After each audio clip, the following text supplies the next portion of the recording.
Hey users, welcome to our fifth video about anti-VM techniques. In this episode, we'll introduce a new detection method based on a machine's power management capabilities. Let's dive in!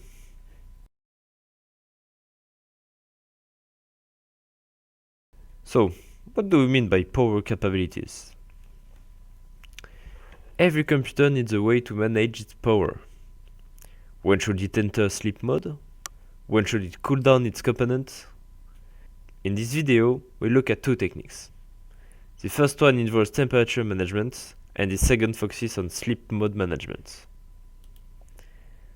The first technique is based on the temperature management, which we call thermal control. This is the computer's ability to regulate the temperature of its physical components.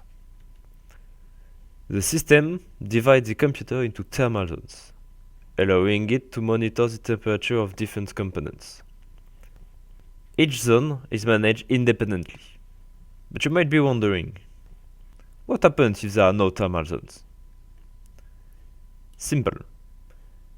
The computer would overheat or even burn out easily. Without precise thermal management, many components will quickly overheat and thus damage themselves and the others. On the other hand, thermal zone allows the computer to efficiently manage system temperature and respond accordingly. That's great, but what does it have to do with anti-VM techniques? Well, thermal control is enabled because physical machines deal with physical components. Virtual machines, however, don't. So if we can retrieve this information, we can potentially detect if we're inside a VM. But how? By using a function from the Windows API. Again, we'll use the GetPwrCapabilities function. It allows the program to retrieve detailed information about the power management. This information is stored in a structure called System Power Capabilities. The structure is quite large, but we only care about one field for this technique, the thermal control field. It's a simple boolean that indicates whether thermal control is enabled. So, how can malware use this? It checks the thermal control field. On a physical machine, thermal control is always enabled, so this field will be set to true. But on a virtual machine, it's a different story. Thermal control is typically not enabled, and thermal zone doesn't exist, so the thermal control field will be set to false. Now, a malware can use this, check if the thermal control exists, and decide whether it needs to run or go dormant. Now let's move on to the second technique, sleep mode management. This technique checks whether the system supports various sleep modes.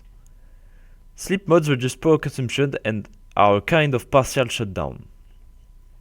We can use this to determine if a machine supports sleep modes. Some virtual machines do, but many don't. So, how can we retrieve this information?